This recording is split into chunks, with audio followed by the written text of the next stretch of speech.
everybody. Welcome back to another wonderful episode of the I've Got Questions podcast. My name is William Hurst, and we're talking some more Premodern today, some more PSS Retrospective, and we are here with top four finisher, um, eminent Goblin player Jared Doucette. Jared, how we doing today?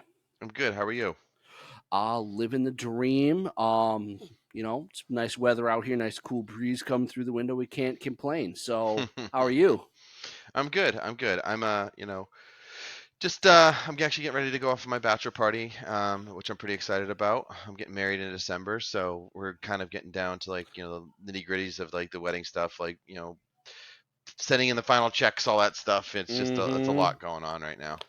Yeah, no, I've been there twice so far, so third time I'll be a pro. So don't worry about it; you're just fine. So we're here today talking retrospective. PSS season 5 concluded. Everybody, cover your ears if you don't want spoilers. I'm going to give you a 3, a 2, a 1. Okay, that's enough time. Lanny Huang was able to pick up the win here in the PSS. So shout out to Lanny, well deserved win, well Hmm. played games. Um, but Jared, you finished in the top 4, I believe, falling to uh, Lanny Huang in the top 4. Yeah, Um, he was allowed to play band cards, so that usually helps in a matchup.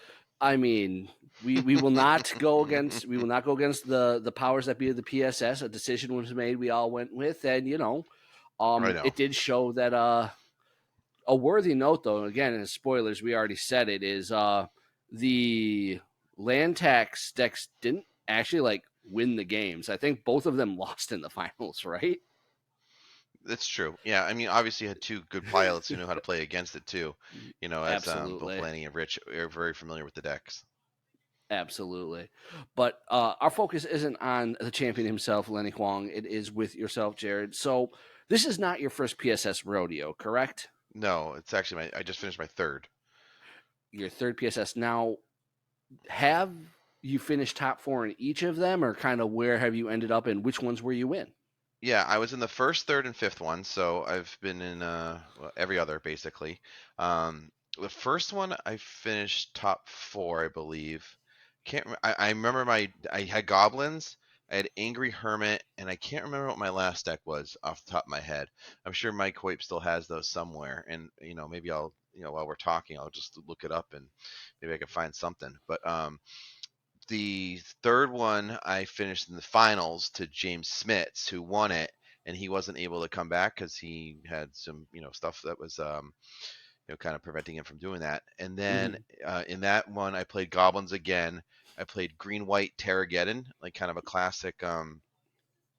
It was a Lantax build actually, Lantax like get in and scroll rack where I was playing Terravors Mm-hmm. and everything. And it's funny how much that deck's changed now. And then my last deck was actually red black Draco Explosion, Draco Blast with the kind of hippies and stuff, and it was good. I liked it. It was fun.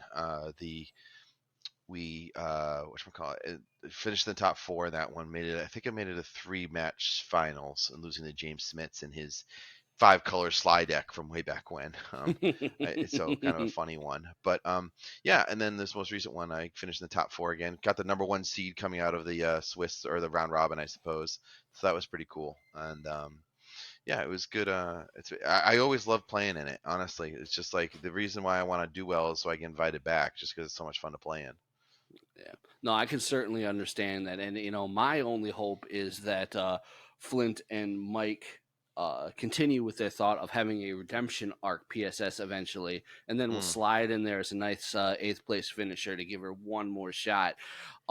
But so we talked a little bit also kind of last week with Mike Arnold. I want to get your perspective is what are kind of those significant changes between kind of that first PSS to where we are now, as far as evolution, how it's grown, you're feeling playing in the first one versus playing in this one?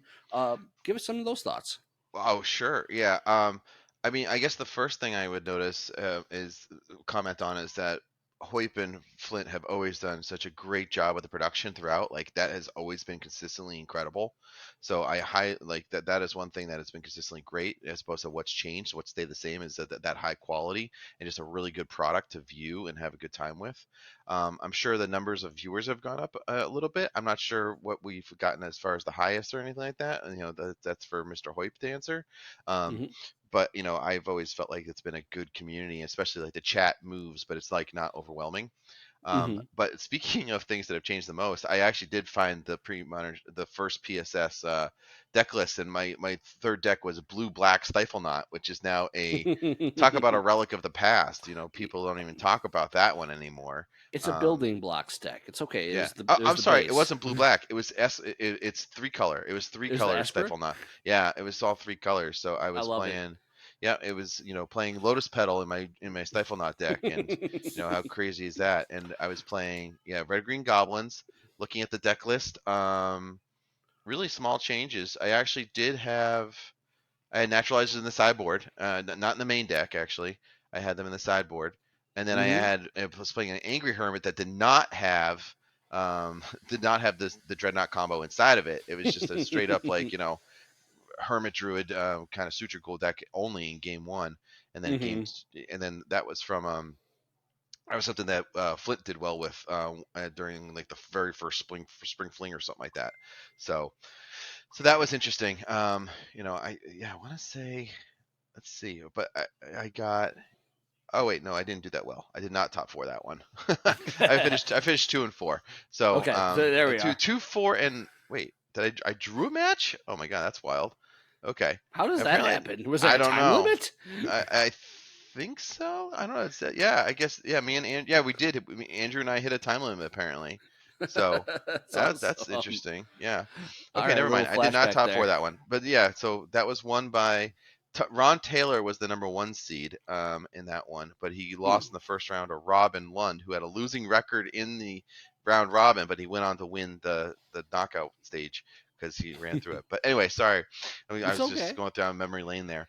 I love it. As far as other things that have changed, obviously the lack of ban system this time around, that was a Hmm. change, compared to the previous four iterations of it, and I think it's also gotten a lot more, I think as pre-modern's grown over the last couple years, and especially in the last year or so, since like the first Lost Archon that had the main event pre-modern, people have taken a lot more seriously, and so like I think the deck lists have gotten a little bit more serious, and the competition's gotten a Hmm. little bit more serious, which it's just it's good. I have no problem with that.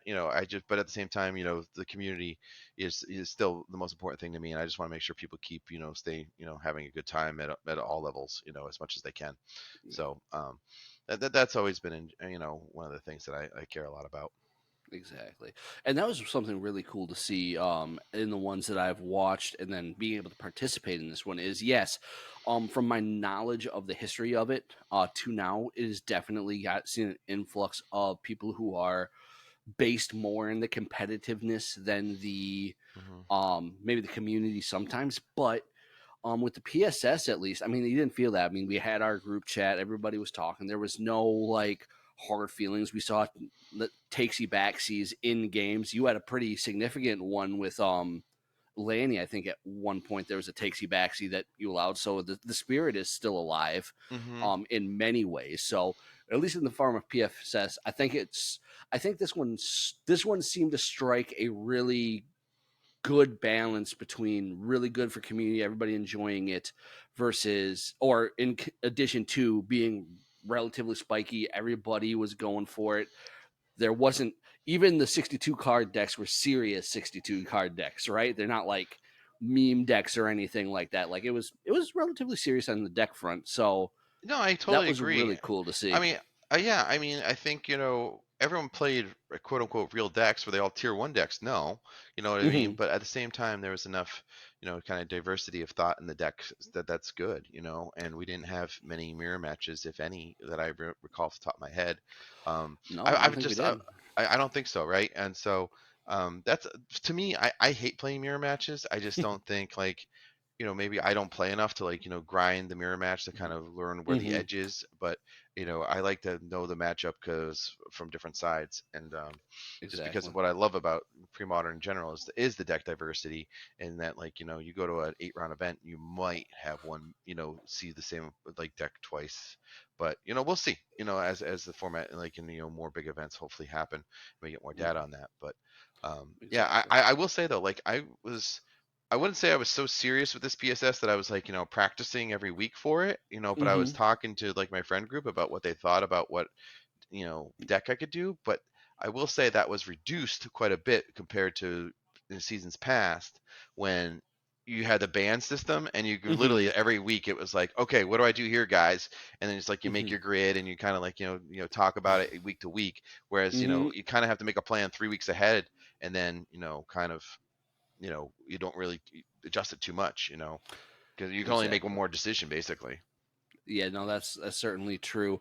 And kind of let's start there as a talking point is you've mentioned and others have mentioned is there used to previously be ban system for those with no knowledge. Each week, your opponent got to ban one of your decks, and then the other two were live, and then you'd pick from them. This time, we did not have a ban. We had a rotation system in which you had to play all three of your decks through, Hmm. and then you reset on week 4, and then you get a final reset on week 7.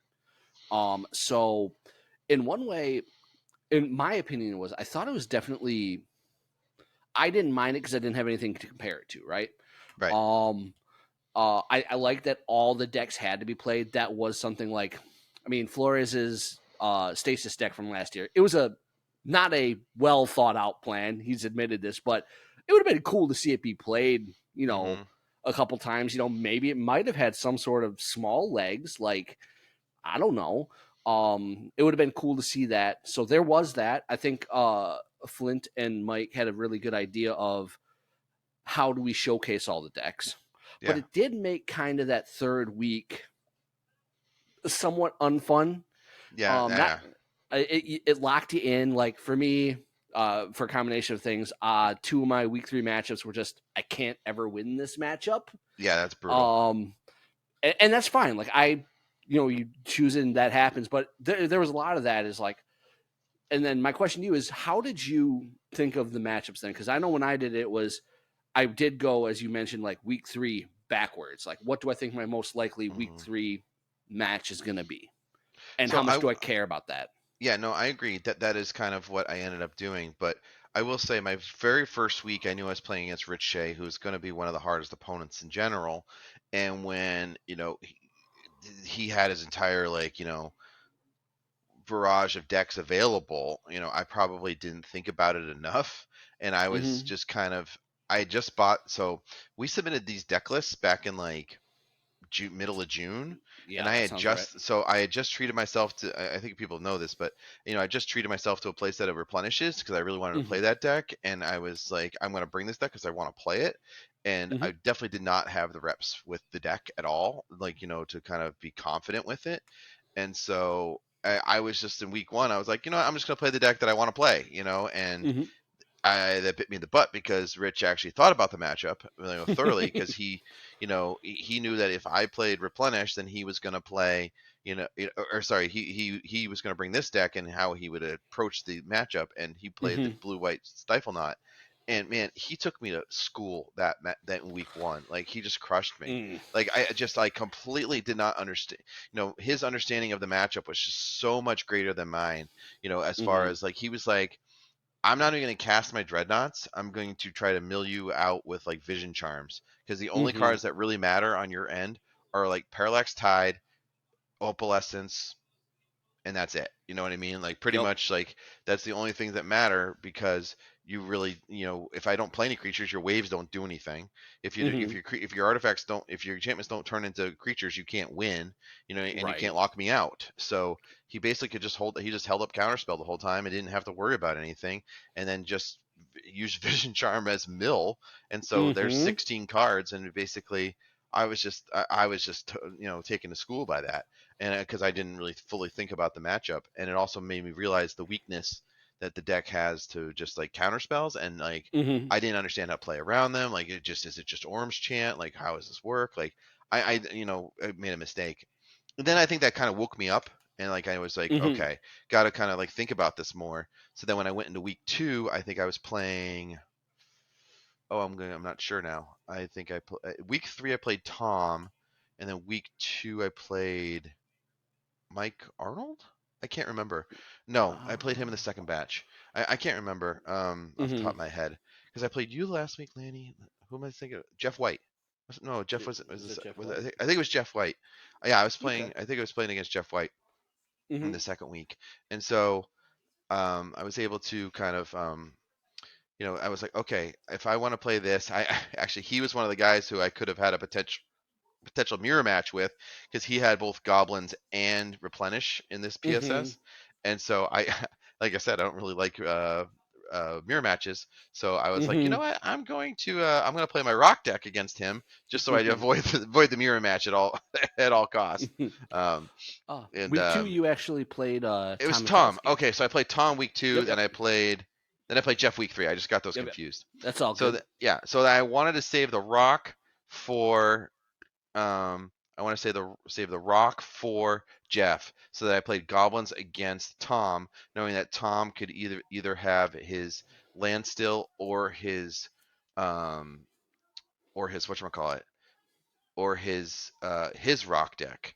And Hmm. I figured in both those matchups, goblins is good, fine. It's a grind. It's like 45-55 or something like that. Either way, I feel Hmm. confident because I played those matchups a bunch. But I know the rock is terrible against land still, so I was like, okay, that's another reason why I didn't want to play that. And I wanted the rock in week 3, so I was like, okay. So that helped me make my decision. And then the second batch, it was I wanted to work backwards, from what could potentially be best against Lanny, and then I would figure out the rest going forward. But yeah, so there Exactly. was that own internal strategy, which was interesting. But Hmm. it just I think that was you had to plan 3 weeks out, which is fine. But at the same time, like I think the band system of the every week, the decision making was a little more intricate. Absolutely. So let's talk about the decks you ended up bringing. Hmm. Across all three PSSs, goblins is a thing. You It's my are a deck. goblin man, Yep. and one you play very, very well. Your second deck being replenish, and then the third deck Yep. being was rock, not Yeah, the natural rock. order rock. Yep. No, it's It was Lanny Rock, right? Lanny Rager Rock. Yeah, Lanny Rock, whatever you want to Ranger call it. Rock, Tom Rock, Lanny Rock, whatever. The Hmm. the sexy new rock. Well, actually, not even really, because maybe Natural Order is going to be the sexy new rock again when it I'm all comes about back around. natural order, man. I was I so mean, stoked to see that Mike Arnold brought that deck, and he did well with it too. So yeah, good for him. exactly. So, how did you come to these three decks? Now, for our listeners, keep in mind when we submitted deck lists, Hmm. land tax had not been banned yet, so we Right. were, and even though and land tax stayed, but that was our frame of mind is we were still living in a tax meta. Hmm. So, how did you come out with these No, decks? I'm glad you asked this question because I mentioned why I chose why I chose replenishes because I just got the replenishes. I want to play them. I Hmm. choose goblins because it's my favorite deck and I just I love it. And I chose the rock because it's another deck that I'm comfortable with, and I just played it pretty well in like previous monthly or something like that. Maybe just a 4-2 or a 5-1 and out in the top 16. I can't remember what it was, but I was having fun with it. And it just I know it has it's a 45-55 deck or whatever, but you're in every game. You play the games for the most part. Hmm. I will say, going back and after seeing your list, especially with the fluctuators, it makes me realize how, especially in a week like the week 3 of the rotation, how cold my decks were to something like fluctuator Hmm. if you don't have a counterspell deck, Sure. and so I think going forward, if I were to come back, I think it would be important to make sure you have a deck that has counter spells in order to, not just be a total dog to the combo decks. To Hmm. have the potential to line up the counterspell deck versus the fluctuator, the counterspell deck versus the replenish deck or whatever it is. So I think going next time I hopefully get invited back to do this, I would make sure to have some sort of counterspell deck in your arsenal, especially the way it was done this time around with the kind of the rotation as opposed to the banning. Because right now, like if I was going to play against you, right, I would probably would have banned Fluctuator and then taken my chances against Stasis or Sly, right? Because I Right. think Right. it Right. was one of my worst, because I was quote unquote cold to it. Mm-hmm. But I think, if I had gotten a chance to choose again, I think I probably would have brought, blue white stifle knot or something like that, because it is probably the best deck right now. But Mm-hmm. also because it has cards counterspell, which I think is, quite good. And daze and foil and all that stuff. So, but I will Exactly. say I'm pretty proud that I think it was me and Mike Arnold were the only two who brought all five colors predominantly featured in their decks. Let's As see. far as yes, the parfait deck is five colors, but that's really it's a five color white deck. You know what I mean? So, Exactly. I mean, you're the but real MVPs with that. yeah, like so I had green black rock, red goblins, and then white blue replenish. So I felt like I Mm-hmm. had the five colors represented pretty well. Absolutely. And you make an interesting point about blind spots. And there's a series of notes I Hmm. took during the event, things to remember, lessons learned. And one was like, especially in this system, you can't afford to bring a deck that has more than one blind spot. My example is like Fluctuator.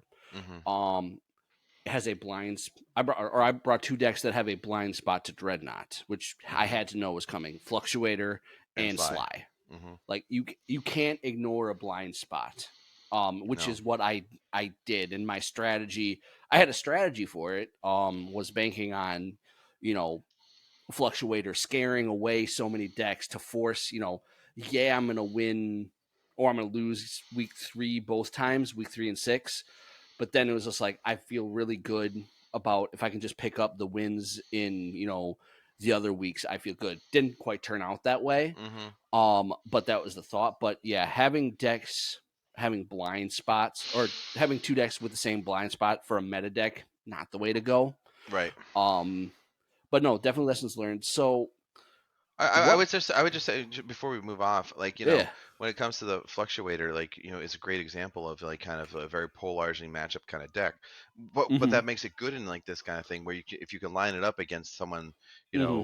where they're weak to it, it's gonna win a bunch, and I think yours was unfortunate where you faced against your worst matchup twice with it because it's kind of how you got stuck, and then with me, I was able to pick my goblins, and I think you rightfully chose the fluctuator decks against me Mm-hmm. because that was the most polarizing matchup. I just happened to, goblins happened to do its thing, right? I think I got Yep. Oh, you. they did. Yeah, no, I got you you won game one, and I got you on a Mm-hmm. wasteland, or like I got a lackey start, and you fumbled, and that just when you play a deck like that, that's what happens, But I, Exactly. I think I think when I was listening to the Spike Colony and listening to Lanny and Mike talk about the preseason, they loved your choice of fluctuator Mm-hmm. because of those polarizing matchups. Because if you can line it up against the right opponent, like you probably have a very high winning percentage overall. And I think it was a good Exactly. choice by you, to pick it. But I think you, like me, wish you had a few more reps with fluctuator. Like I wish I had a few more reps with replenish. Yeah.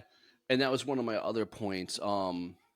Eventually I'll sit down and write this or do like a little monologue podcast of things learned as my retrospective. But another one is like bringing something you're comfortable with. I had okay reps with Fluctuator, but not enough to be comfortable, right? Like Hmm. I could have the right choice was week what was it? When did I play Jeff White? I Yeah, played week 4. The right choice was to pick Fluctuator against Jeff yeah. He has and no not counter be spells. scared. Yeah, And I just went like I was not. I got scared, yeah. and that ends up being there. But no, that's right. And it sounds like you maybe had that same thought with replenishes. Cool deck, want to play it, but maybe the understanding for what you need to do in matchups was not quite there. Yeah, I probably should have played in the top four against Lanny. You know what I mean? Just a couple weeks ago.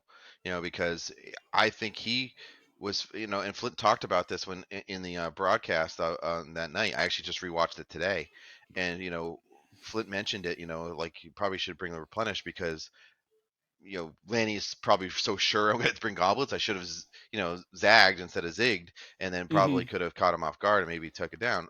But that just came down to my comfort level with the deck, and I almost pulled out the semifinals anyway with my goblins deck, but it came down to 5 games. But maybe I would have been more favored with the replenish versus the land tax because I think that deck's a little less interactive than counterspell deck. I'm not sure. I haven't played the matchup much, and hopefully never have to again. So we'll see. Absolutely. So we kind of picked our decks. We got the word that kind of taking us through our timeline. We're kind of going to go through here now. Is we got the word Mr. Berlin dropped the bombshell that Hmm. tax got banned. And Yeah. immediately, beyond hosting an impromptu 3 hour podcast, which thank you to all the support and everybody who came on that one again. That was Yeah. weird. But the reaction within our chat was like, What do we do? what do we do? What were your what were your feelings on it? I think mine laid more in the line of like I think I was okay staying. And it's like everyone already picked this. We're fine. It's a last hurrah. It's not going to hurt anything. It could show the power or not, but there were differing opinions. Where were you at as far as that news and when it came? So as a TO, I definitely can understand what Mike and Hoyp and Flint chose with kind of you know you've made a decision, stick with it. You know what I mean, kind of thing. And especially because we'd Mm-hmm. already played week one, like so that was kind of like gonna be kind of hard to undo. Right, we had played week one, right, or was it right I don't. before? I think it was right before week one because a couple Yeah, things happened. Right, we had the lineup, and then I can't remember what happened first. If the land tax was the banned, or we decks were found out Fran. announced. The decks The were definitely announced. That's what it was. I think he announced the yes, decks yes, for yes. sure. Yeah. I think that's correct. But we definitely didn't play week one before because I don't think we would have gone into week one without that plan and with I don't know. I definitely don't think week one had happened yet. Is what I'm Hmm. saying. Well, yeah. So I would say, like, I think it was fine to keep it. Don't get me wrong. I think it's totally fine. Like, I think that was a very logical decision. Personally, I'm quite happy to be done playing against it, hopefully. And but like, I just that's my personal opinion. But as far as the TO goes, like, yeah, I think if you've committed to something and there's no time to really fix it or change it, because there was very little time, if any, before the first week. I can't, like I said, I can't remember if it was just after or just before. But I think logistically speaking, they gave it a last hurrah, and yeah, I think it was fine to do that for sure. Exactly. And I think everybody was kind of on the same page. So everybody got there. We were going. You'd kind of mentioned week one you were up against Rich, in which you said essentially Rich does rich things and just Yeah. line not considering getting there. And Hmm. I've had that experience. You've had that experience. A lot of people have had that experience. It's great. Um, and then so kind of week two, you had a really epically, I think, great series of games against Tom. Yeah, we I did. really thought those matchups was awesome. I know that Tom, I think it was game three. I can't remember what it was, but felt like he had misplayed and was kicking himself. We've all been there, but I think like there were both in that matchup. Like times where was like, why is Jared still playing? There's no way he's gonna win. Why is Tom still playing? How is he gonna win this? And it was just this really cool classic matchup of the Rock versus Goblins. How did that matchup feel to you? I mean, I remember playing it and immediately because I felt good that I won, but I didn't feel like someone said like Tom's kid came in, distracted him. I don't know what happened with that, but and I understand that, like he should always prioritize his family over a Magic game. Um, and obviously Tom's a great competitor and everything, and but we've all been there if we've made a mistake. I mean, there was a some maybe a misplay or two, but I'm sure I made misplays too. And then I actually went back after that match and rewatched it with Rich, um, and I was just because I like to talk like the goblins is definitely the deck I care most about, and I felt like I definitely played pretty well in overall. But there was some we went back and watched it together because I felt like game one and two was kind of like I felt pretty confident in the way I played, and then we went over that game three, where there was some big swings, especially in the Mm-hmm. later part in the mid and late game, where I think I finally turned the corner, and talking with Rich, and he was like, "Well, at this point, yeah, your line was fine, but maybe it was too safe." And, at one Mm-hmm. point when I had a chance and I was giving him basically, if I had been more aggressive, I missed a chance because of all the things that had gone on with all the swinginess of it. I remember like there was a chance that I could have been more aggressive with an attack Mm-hmm. where basically he had to block and or activate his, I think it was a treetop village or something, and Mm-hmm. or he dies, and I was probably playing too conservatively to like and just not pushing more things in to shorten the clock by like a turn, which gives him one Mm-hmm. more turn to draw another deed or whatever it was. So I Yeah. remember thinking like, and watching that over with Rich, I think one of the best things about this is just having such a good way to rewatch your own matches and really Yeah, learn yeah, from no, it's them. really cool. Oh, really cool. And getting other people's opinion on it right away with the commentary. So, Mhm. like, that's what I took the most away from is just like getting to do that and learning some things and, hearing what, if it's Mike, if it's Flint, if it's Flores, if it's, BK, whoever, like, else was, Alvaro, you, whatever, Mhm. whoever's commentating. Um, just kind of like give a hear what they had to say. And so I had a lot of fun doing that. And I actually just, like I said, I've rewatched my match against Lanny today, and I picked up some things, and listening to Flores talk because he obviously played a lot with Lanny and played, probably the matchup a few times, and Mhm. I felt like pretty good about the way I played. I did one thing in game 4 where, like, I played a land where everyone was like, I was playing into land tax, and I was thinking about it. I was like, yeah, this looks really bad, but I knew from my hand, because the thing is, like, Mhm. the commentaries don't have information.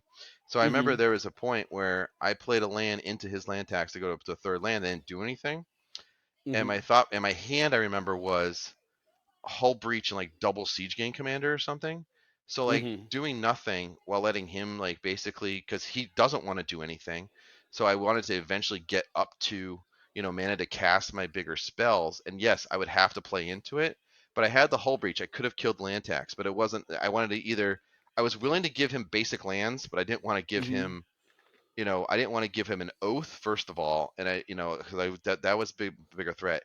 And if he did play a scroll rack also, then I was like, okay, now I get the 2 for 1. So maybe it Mhm. was flawed thinking, but I knew I like what I had in my hand. I don't have forever. He has forever. Yeah. So I felt like I had to play into it a little bit, and yeah, I got a little lucky, and that happens.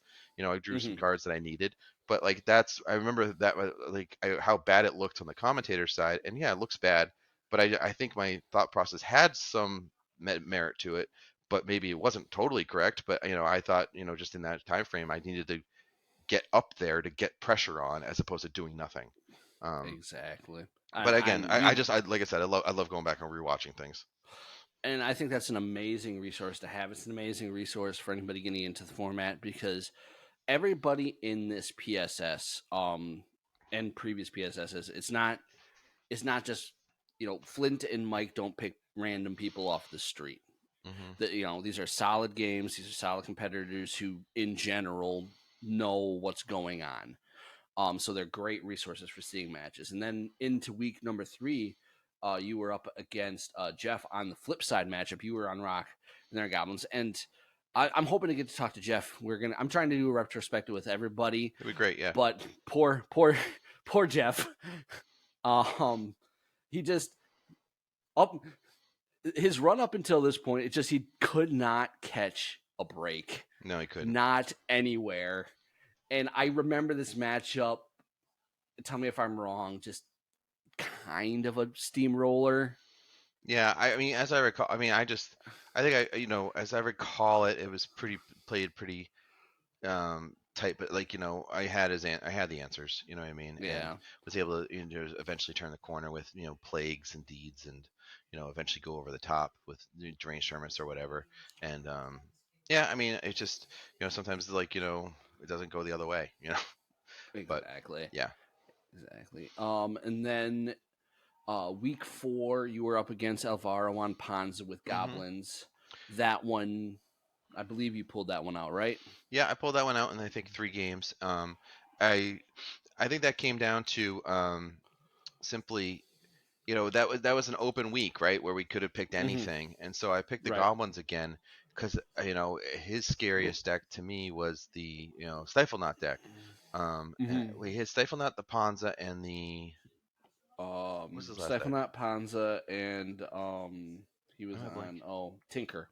Tinker. You blue Yeah, red so Tinker. I know the Goblins deck is great against Tinker. I feel okay with against Stifle Knot with my Goblins deck, just because, especially post board.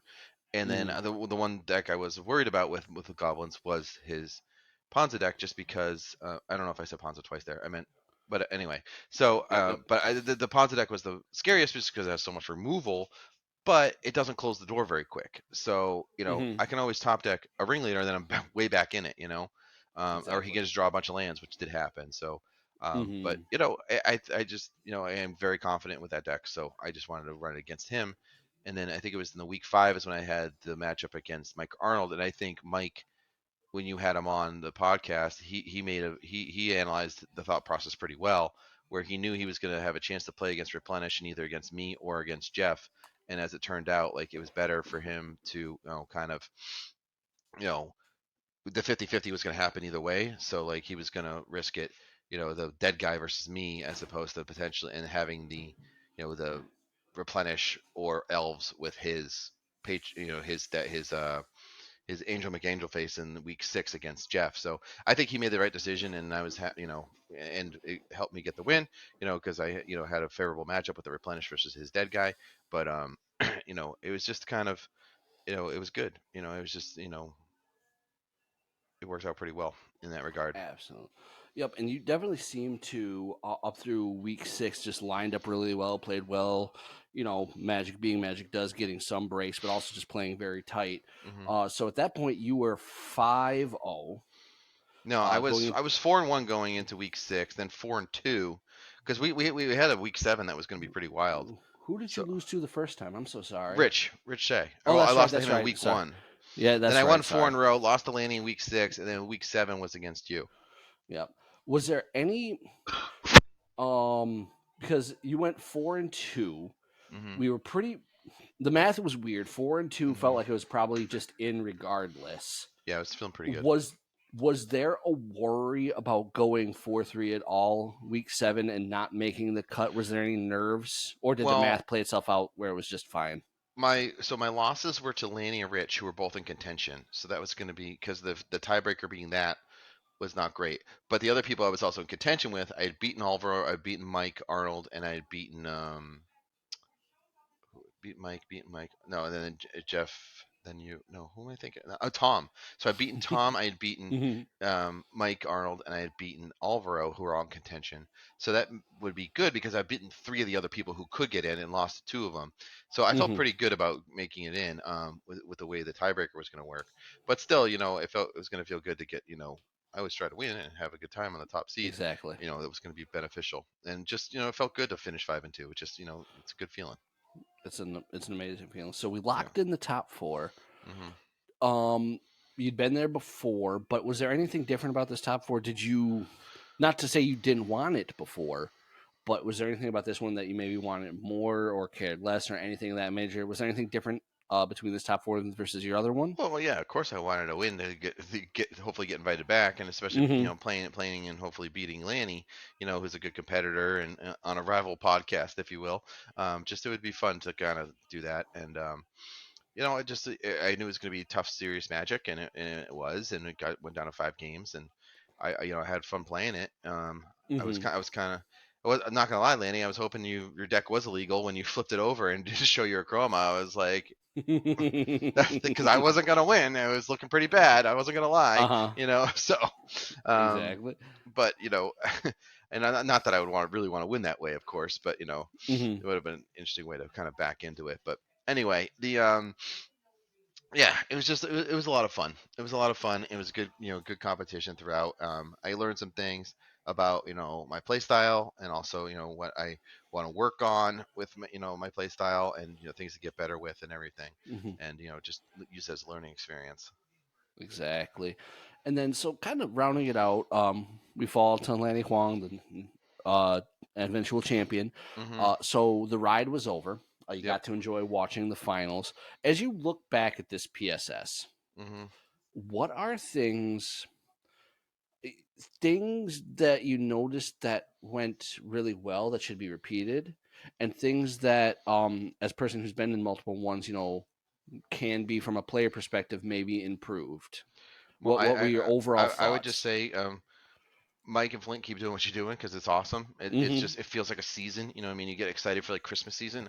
I think I Yep. get excited for PSS season. You know what I mean? That's amazing.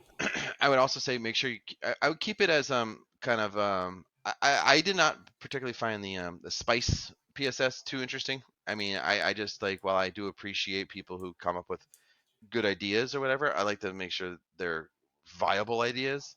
If I Mm-hmm. could just give one, note that the PSS2, while I had a lot of friends who were playing in it and it was cool, I just wasn't as engaged because I like to see kind of like, decks that are really, and it's not like an arbitrary, rule set, outside of what the ban list already is.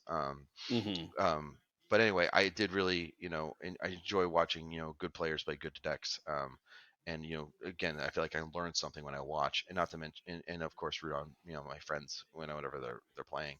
Um, I would like to see the ban system come back. Maybe there's a tweak. Maybe it's I don't know. I had an idea. I was out for a walk the other day, and I was like, "Oh, that was a great idea!" And I just like, a way to kind of solve it or something. And I'm blanking on it now. I was out on a walk. I should have written it down, but I just like didn't have a pen or anything. And I was just, something like you're saying your deck, the same deck can't be, you can't play the same deck twice in the same week, in back-to-back weeks or something, so that Mm-hmm. like, it makes make it so like over the 7 weeks you have to play every deck once, and you can't ever play the same deck in the back-to-back weeks. So while that gives some kind of like rigidity to what you can play, it means Mm-hmm. there will be at some point where there is at least some decision making, along the way. So like Mm-hmm. as long as you don't wait for like the week 7 for you to, play the deck you haven't played at all before, you know what I mean? Or something along Right. that line, just to make sure Yeah. that every deck gets played at least once. Exactly. I like that idea. I've heard the you can't ban the same deck two weeks in a row, or each deck has to be something like that. I heard the just have the banning have this system that we did playing every deck, Hmm. but you register 4 decks, so week 3 is a mystery. I think Yeah. that was a rich idea I, you I would say mentioned. the one thing you did mention there was that the same deck can't be banned twice in a row. The only thing I didn't like about that is that it would basically make it so that like the players can basically not you gets the decision or something like that, or like, Right, right, it takes right, the right. decision away against your opponent as opposed to putting the decision on you. So Hmm. I think that's the one thing but like, yeah, having four decks or something like that, and making, you're right, the third week just having it be up in the air, but you have to play or something. The 3 decks is a nice number. It gives a flexibility. And I think Hmm. it's also like, because this is based off of like the vintage Super League or something like that from back in the day, right? And so I think they Hmm. had something similar. So Absolutely. yeah, I Well, think there's ways to play around with it. I think, I'm going to leave it up to, Mike and Flint, and come up with more great ideas and have a blast with it. I mean, because again, it's PSS season, and it's wonderful when it comes around. yeah. Yeah, I didn't hear a single complaint from people watching it, Hmm. from people playing it. It was wonderful to play in. I loved every minute of it. So to Flint and Mike, you guys did an Yeah, they awesome job rock. as always. Continue it. Um, the pipe dream in the world is, could we ever do like a maybe after we've had 8 seasons, if we're still kicking strong, somehow do an in-person PSS over a weekend or something like that. I don't That'd know be cool. what would have to logistics to go into that, but that'd be really that's my pipe dream. I mean, in theory, you just need to get the 8 people together and play a round robin over 7, play 7 rounds, and then you play a top 4. Like, it really wouldn't be that bad. You just got to get the 8 people there. Um, Yeah, I suppose. Yeah. I mean, never say That's, never. Like, I've now run. I'm on my 10th season of running the New England old school, online webcam series. We've mm, done almost. I mean, we're by the end of this season, we'll have run 50 webcam tournaments over 5 years. So, I mean, this has been mm-hmm, going on for a long time, and like, I think Premodern's on the, definitely it keeps going. So, it's exactly. great. I don't see why we couldn't get to at least 8. It's all about, I guess it's more about Mike's volleyball schedule than anything else. Well, that volleyball schedule, we'll Yeah, just man. The we'll man figure it man has out. many passions. He does, and one of them is there's like volleyball. I think is one right now from my impressions, and then everything else Mhm. outside of family is like volleyball, and then way down here, which is Mhm. perfectly fine. Mhm. So kind of going into our ending here, um, you had a milestone just on a personal level. You in the pre-modcast, was it 50,000? 50,000 downloads. Yeah. 50,000 downloads. Congratulations to Thank you you. guys. Yeah. A awesome milestone, an amazing thing. Um So, what in ending here? What are some final thoughts you have? Things maybe coming up, beyond getting married with Jared and company or pre-modcast stuff. What can you tell the audience that may be coming up, or just final thoughts?